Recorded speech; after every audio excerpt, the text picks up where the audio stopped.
Day, very first, Anil, Harish ji have already arrived almost in a minute. The total program today is divided into three parts. The very first part is that we are going to speak. Sir already there, so please give him a big clap. Sir, please take, sir. Thank you. I would request Poonam.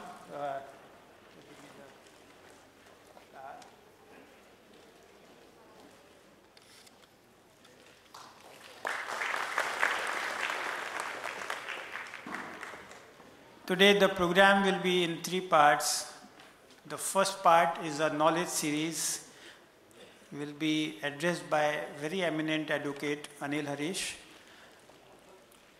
Thereafter, we are going to start with the seminar on Mumbai Vision 2020, where the eminent guests and speakers are going to put up their views on various aspects of infrastructure or government policies, or there will be a lot of angles and deliberations in the second part.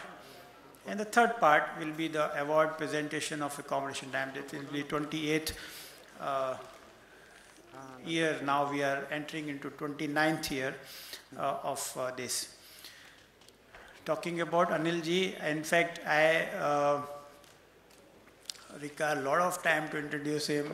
Is such a learned faculty, have written so many articles, papers, been on the various channels, news, media, and real estate industry knows him as the Prakash Punj. Wherever there is some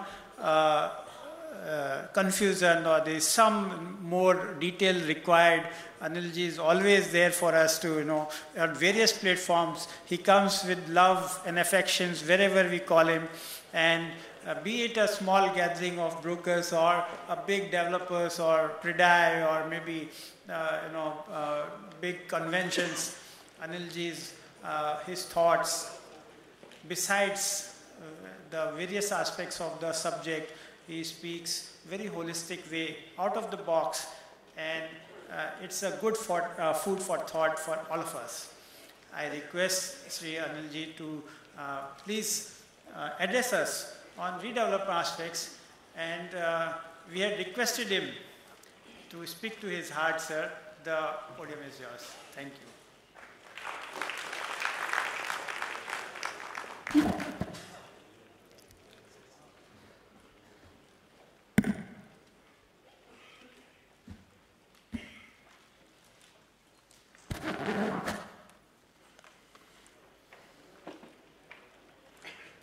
Respected Murari ji, my friends Ajay and Sanjay, and distinguished ladies and gentlemen. Once upon a time, there was an old woman and she had 6 companions. They were all separate from each other. But with the efforts of many and well-wishers, they were brought together. They were rejuvenated and they became very attractive, and they embraced everyone who came close to them. Those 7 persons, ladies and gentlemen, are the original islands of what is now Mumbai. These are the Old Woman's Island, Colaba, Malabar Hill, Worli, Mazgaon, Parel, and Mahim. In the 1600s and in the 1700s, the fort was constructed in Mumbai, which was held by the British and by the East India Company. In 1782, William Hornby, who was then the governor of the East India Company, started to try and connect these islands together, these 7 islands. And in fact, the road that is just outside from Haji Ali up to here, from Mahalakshmi up to here, is called Hornby-Vellard, named after that former governor who had the vision of connecting all these different islands and making them into one big consolidated landmass. Now, actually, the East India Company didn't want him to do this. They thought it was too much expenditure of time and money. They felt he should concentrate on other things. So they sent him letters saying, when he sent them a proposal, this is the amount I want to spend, this is what I want to do, they wrote back to him, no. Now he got to know that they were saying no to him. So when the letter came, he didn't open it, he went off out of Bombay. And the letter would follow him, and everywhere the letter followed him, he would run away from there, even though he was the governor. Because he wanted to finish this, and once he got a refusal from London, then he would not have been able to do it. But he persisted, and from 1782 to 1784, he constructed this vellard, which means an embankment, and was able to start the process of connecting of these islands. Then in 1784, he had no choice but to accept his letter, which he had been running away from for the last 1 or 2 years, and then he went back to England. But that was the start of the combining of these islands. That went on till the 1830s. And in 1835 to 1838, Old Woman's Island and Colaba, which were the southernmost islands, were now connected with all these other islands that I mentioned to you. And that became the landmass of what we now know as the island city of Mumbai, because they were originally islands. So it is thanks to him, to Governor Hornby, that we have the city that we have today. And at that time, if there had been any RTI, anyone would have been able to go and find out from the government what is this letter that has come to the governor preventing him from constructing or connecting these islands. There was no RTI at that time, so he was able to do what he wanted to, which was good for Bombay as time went on. The causeway was connected, as I told you, in 1835 to 1838, Colaba Causeway. That was done by Sir Robert Grant, after whom Grant Road was named. He was a governor at that time. In 1862, the High Court was set up in Bombay. And in 1871 to 78, the present building of the High Court was constructed. Now at that time, the sea was right up to there, where the High Court is. That time, of course, they had no CRZ. If they had a CRZ, we wouldn't have had the High Court there at all. But the sea was from Chowpatty right up to where the High Court is now. And it was only later that the land got reclaimed, and Marine Drive was built in about 1940. The person who contemplated the reclamation of that area, of what we call the Back Bay area, was Mr. Nariman, who was a corporator, a municipal corporator. And Veer Nariman Road is named after him, and Nariman Point is named after him. Nariman Point, when it started off, was a very small point, just the end of the road there at Marine Drive. And then later, of course, when the land was reclaimed, it was developed and it became very big. Now, Bombay was a great port. It was considered to be the best natural harbour in Asia. And the textile mills were extremely important to Bombay, because this was the heart of the textile industry here. The sheds that were made at that time were what are called north light sheds. If you see the sheds, then they have sloping roofs like this. The light from the north came in. It was not the light from the east or the west, because in the morning the light from the east would have been very strong. In the evening the light from the west would have been very strong, and that would have caused too much heat or discoloration also, and they would not get a proper idea of the textile that they were working on. So these north light sheds were made at that time, which were such an important part of Bombay, as were the textile mills, and then which became the subject matter of development in the last 10 or 15 years.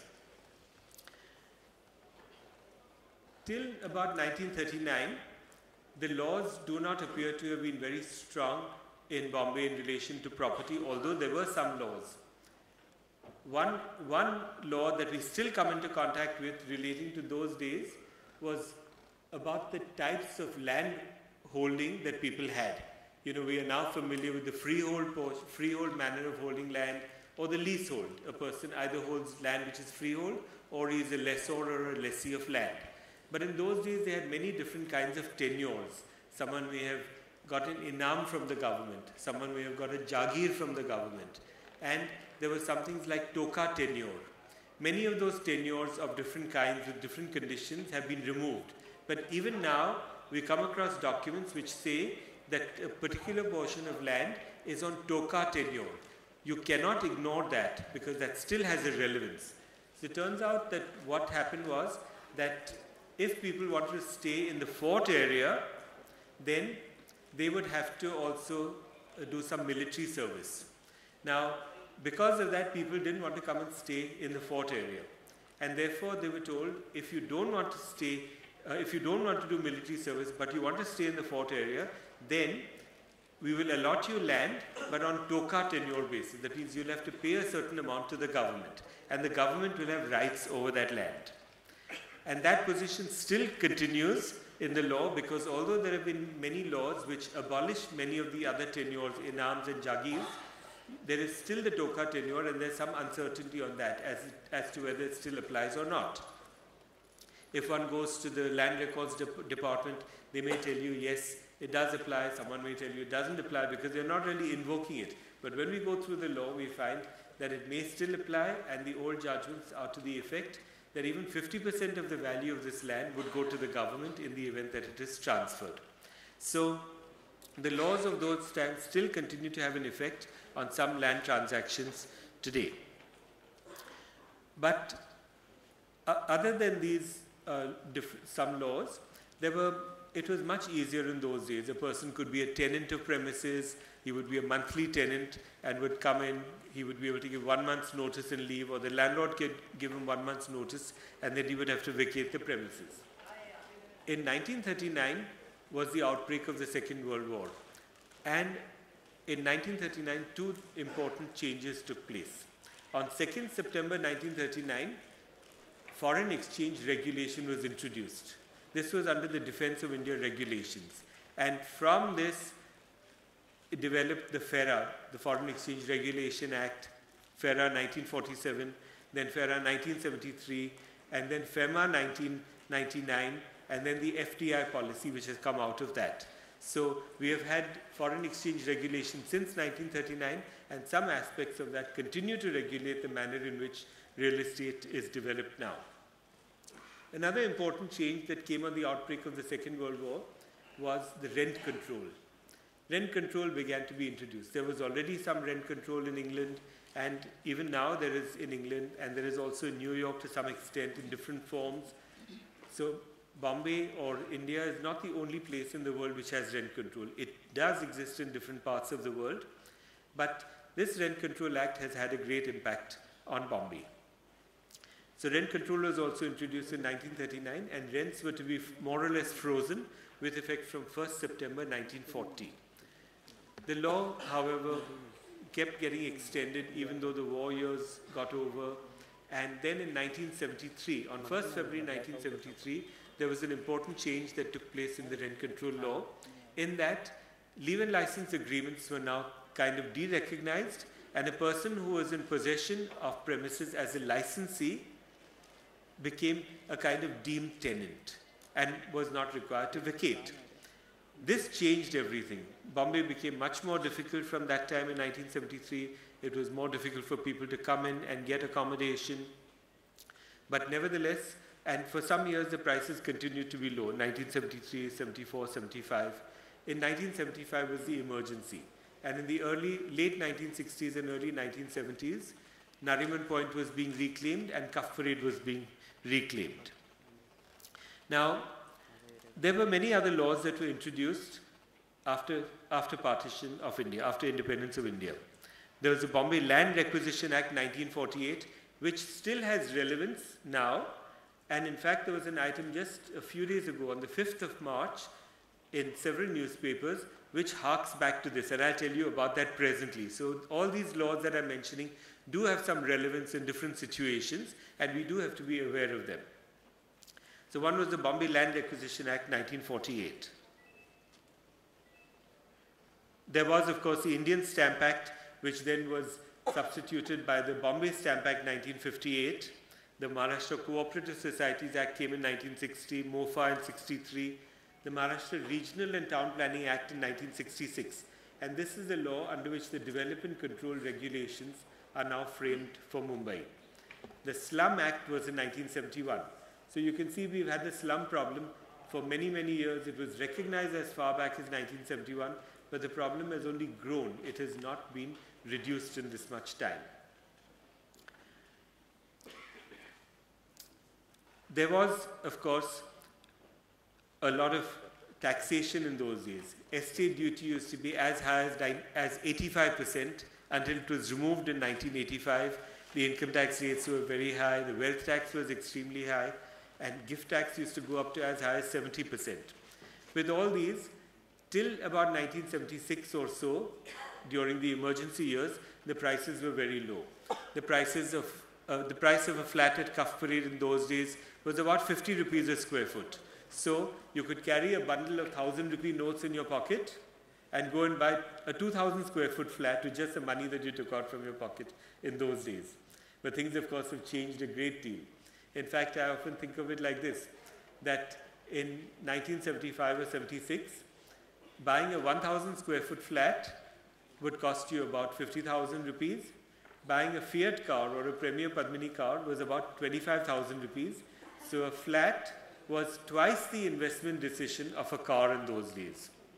In 1986, the price of a flat had gone to about 2,000 rupees per square foot. So the same flat had now gone up to about 20 lakhs of rupees. A car may have gone up to 50 or 75,000 rupees by that time, which means it became a 20 or 25 time investment decision. By 1996, the price of a flat had gone up maybe to 2 crores of rupees, and a car had gone up maybe to 2 lakhs or 2.5 lakhs. So it was an 80 or 100 time investment decision to buy a flat. And now, of course, the prices of flats, of those same flats in Cuff Parade, which were 50,000 rupees, are now 50 million rupees. So 1,000 times in these almost 40 years, but the prices of cars have gone up much less. So you can see how, relatively speaking, how much more expensive property is compared to what it was in those days.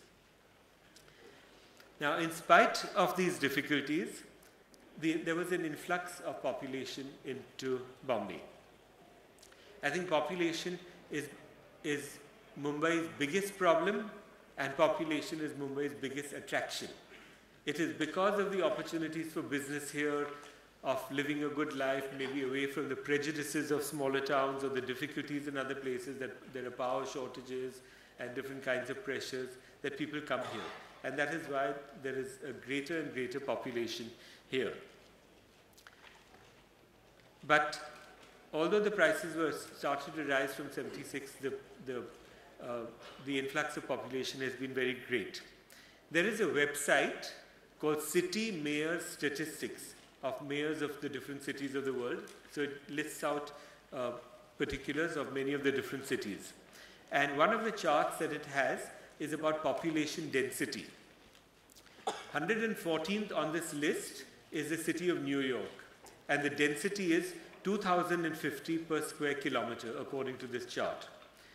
London is 43rd as against New York's position of 114. London is 43rd, and the population density is 5,100 per square kilometer. Shanghai is 10th on this list, with a population density of 13,400 per square kilometer. Kolkata is second on this list, 23,900 per square kilometer. And what about our dear city, where we live and we strive and we thrive?